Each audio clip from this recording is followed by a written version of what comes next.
You know the story. David beats Goliath. The underdog wins. Democracy survives. But how exactly does a small Greek city-state with 10,000 farmers and potters stop the most powerful empire on Earth? How do you beat an army that conquered everything from India to Egypt? September 26th, 490 BC.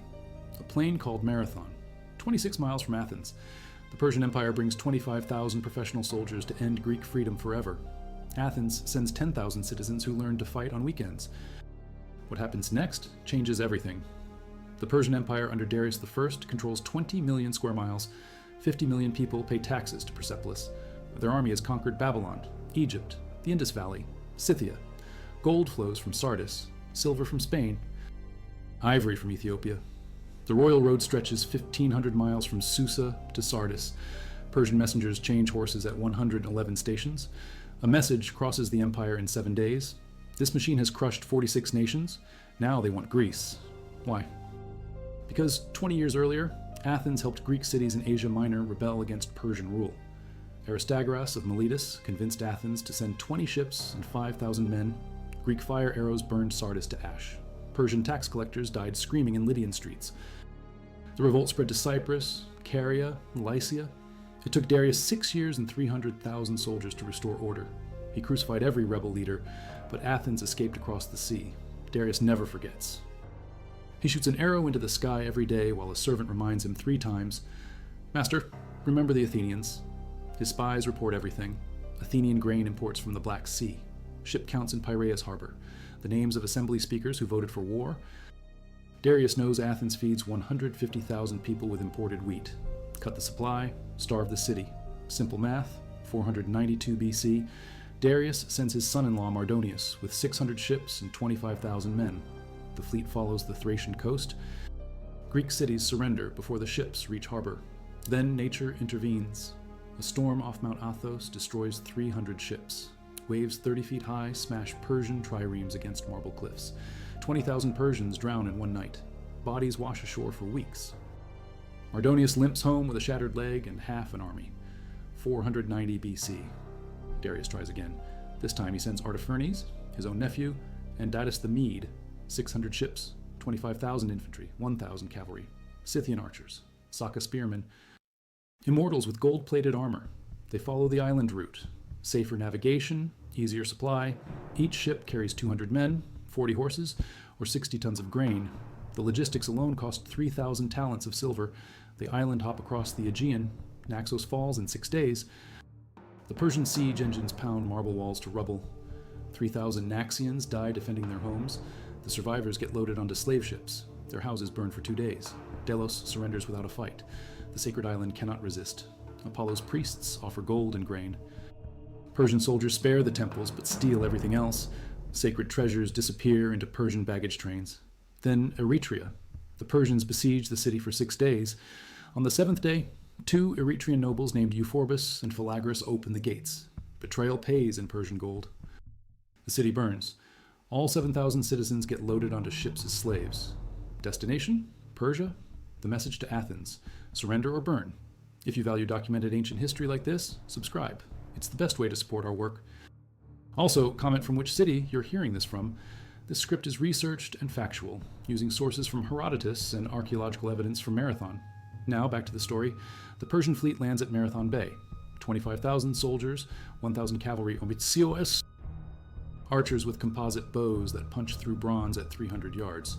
Why Marathon? Perfect cavalry ground. Wide flat plain 26 miles long, 6 miles wide. Natural harbor for 600 ships. Fresh water from the Sharadra stream, only 26 miles from Athens. Close enough to march, far enough to prepare. Datis studies the ground. The plain sits between mountains and sea. One road leads south to Athens. Block the road, trap the enemy. His cavalry can sweep the flat ground clean. His archers can kill from 400 yards. Persian tactics: pin with infantry, outflank with cavalry, finish with arrows. It worked against Lydians, Babylonians, Scythians. Why not Greeks? But Datis miscalculates. Greek armor weighs 70 pounds but stops Persian arrows. Greek spears stretch 8 feet, longer than Persian weapons. Greek shields overlap in the phalanx. Each man protects his neighbor. Break one link, collapse the chain, hold the line, win the battle. Athens panics. The assembly meets an emergency session on the Nix Hill. 6,000 citizens crowd the stone benches. Some want to surrender. Others want to fight behind the city walls. The debate rages for hours. Demosthenes argues for negotiation. Persian gold buys peace. Persian spears buy death. Others shout him down. Better to die free than live as slaves. 10 generals called strategoi argue strategy. Each commands one tribal regiment. Each gets one vote on war plans. Miltiades speaks last. 50 years old, graybeard, scars on both arms. He fought Persians in the Chersonese for 20 years. Lost 3 battles, won 7. He knows their tactics, their weaknesses, their commanders. If we wait behind walls, they starve us. The city holds grain for 30 days. After that, we eat leather and sawdust. If we meet them on equal ground, they destroy us with cavalry. Persian horses trained for war, ours trained for plowing. But if we choose the place and time, if we force them to fight our way, we can win. Callimachus, the war archon, holds the deciding vote. Miltiades convinces him with one argument. If Athens falls, you die anyway. If we fight and lose, you die fighting free. If we fight and win, you save Greece. The vote passes. Athens marches to Marathon. 9,000 Athenian hoplites, farmers, potters, blacksmiths, merchants who trained as soldiers 2 days per month. Each man owns his armor. Forged by neighborhood smiths. Bronze breastplate, bronze greaves, bronze helmet with horsehair crest, hopland shield made from wood and leather, faced with bronze, short sword, 8-foot spear with iron point. Total cost, 3 years, wages for a working man. 1,000 Plataeans march 40 miles to help their ally. Plataea owes Athens protection from Theban aggression. The debt gets paid in blood. Their commander Arymnestos brings veterans who fought Thebans at Coronea 5 years earlier. They know how Greeks kill Greeks. Persians bleed the same. 10,000 Greeks against 25,000 Persians. The odds, 2.5 to 1, but numbers tell lies. Persian infantry, cloth armor, wicker shields, short spears, curved swords, fast, flexible, deadly in loose formation. Greek infantry, bronze armor, bronze shields, long spears, straight swords, slow, rigid, unstoppable in tight formation, speed versus strength, experience versus training. The Athenians send Pheidippides to Sparta, professional runner, trained athlete, veteran of 3 Olympic Games.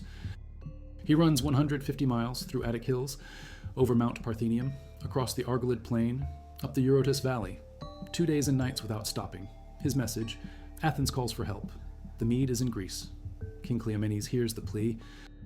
Sparta commands 8,000 hoplites, the finest warriors in Greece. Each Spartan trains from age 7. No Spartan army has lost a battle in living memory. But the Carnea festival honors Apollo. Religious law forbids warfare during sacred days. The Spartans promise help after the festival ends. 6 days too late. August 30th, 490 BC. The armies face each other across the Marathon plain. 1 mile of open ground between Greek bronze and Persian steel. The Persians wait. They know reinforcements come from Sardis.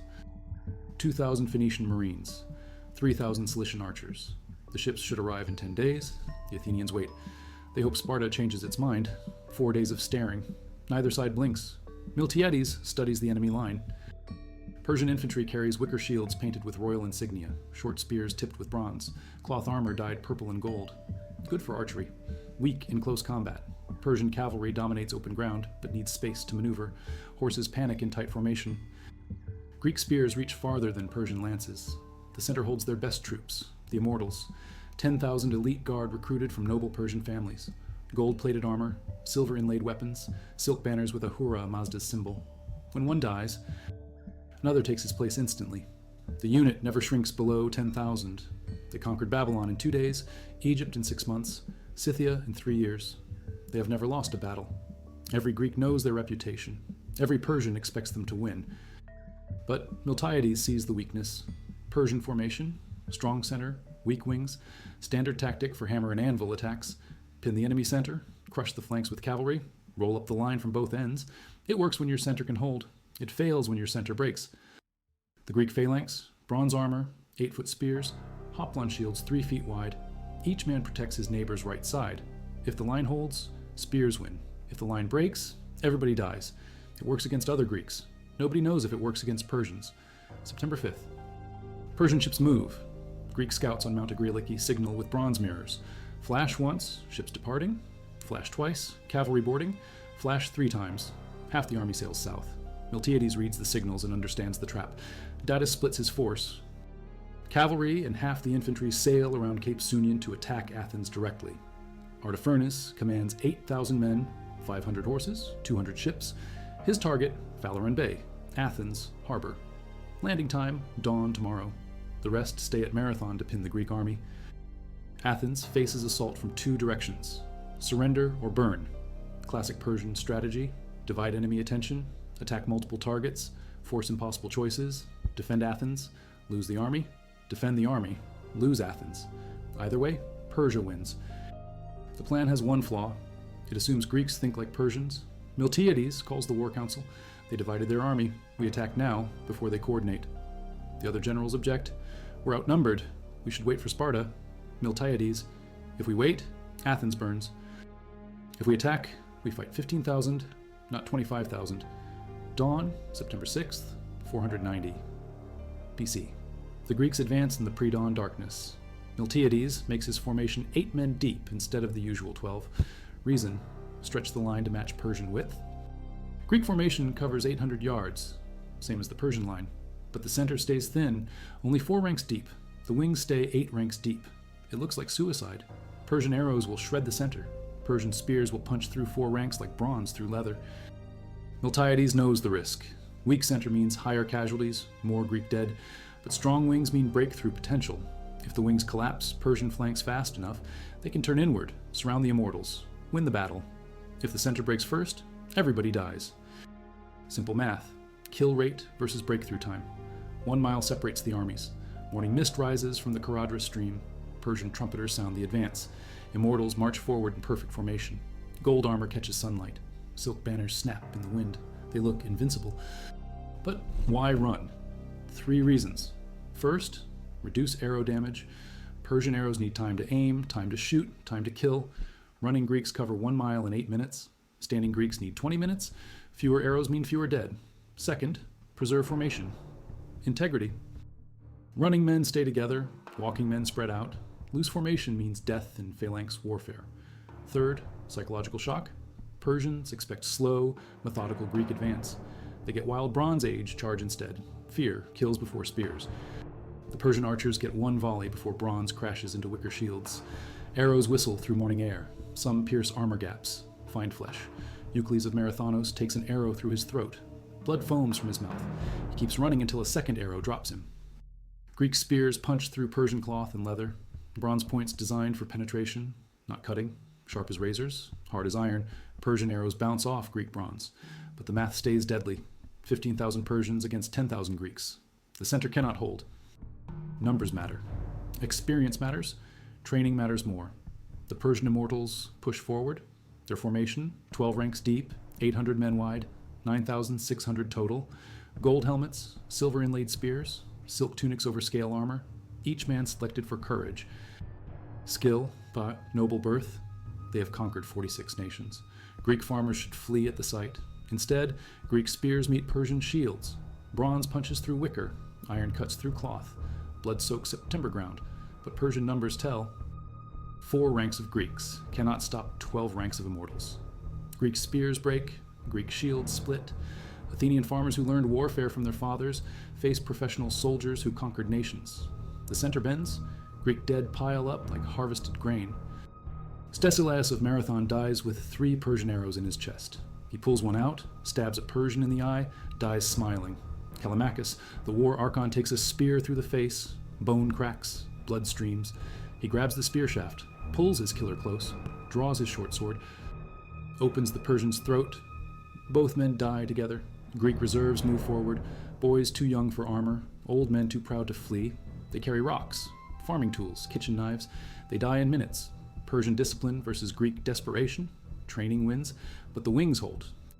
Aristides leads the right with 2,400 men from the Antiochus and Onius tribes. Aristides the Just, future architect of the Delian League, present killer of Persians. His wing faces Scythian archers and Phoenician marines.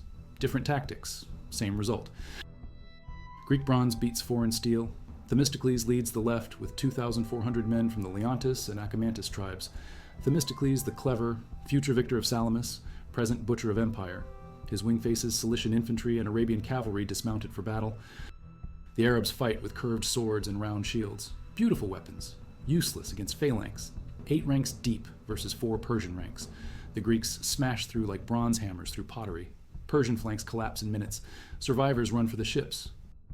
Officers abandon formations. Discipline breaks. Panic spreads. Now the trap closes backward. The hunters become hunted. 15,000 Persians caught between Greek spears and the sea. Persian commanders scream orders in Farsi. Greek officers shout in Attic dialect. Bronze meets iron. Experience meets training. The slaughter begins. Persian ships launch in panic. Crews throw off mooring ropes, abandon supplies, drag wounded aboard. Captain Oraphernes loses 3 ships trying to save Persian infantry. Waves crash over loaded decks. Men drown in armor. Ships sink from overcrowding. Greek marines follow into the surf. Hand-to-hand fighting in waist-deep water. Salt stings wounds. Blood mixes with foam. Cinegyrus, brother of the playwright Aeschylus, grabs a Persian ship's stern with both hands. A Persian marine swings a bronze axe. The blade cuts through bone. Cinegyrus loses his right hand at the wrist. He grabs the ship with his left hand. Another axe blow. Left hand gone. Blood streams from both stumps. He grabs the ship with his teeth, bites the wooden stern until a Persian spear punches through his spine. He dies with splinters between his teeth. The Persians lose 7 ships captured, dozens sunk or damaged. Persian naval superiority means nothing in shallow water. Greek determination beats Persian seamanship.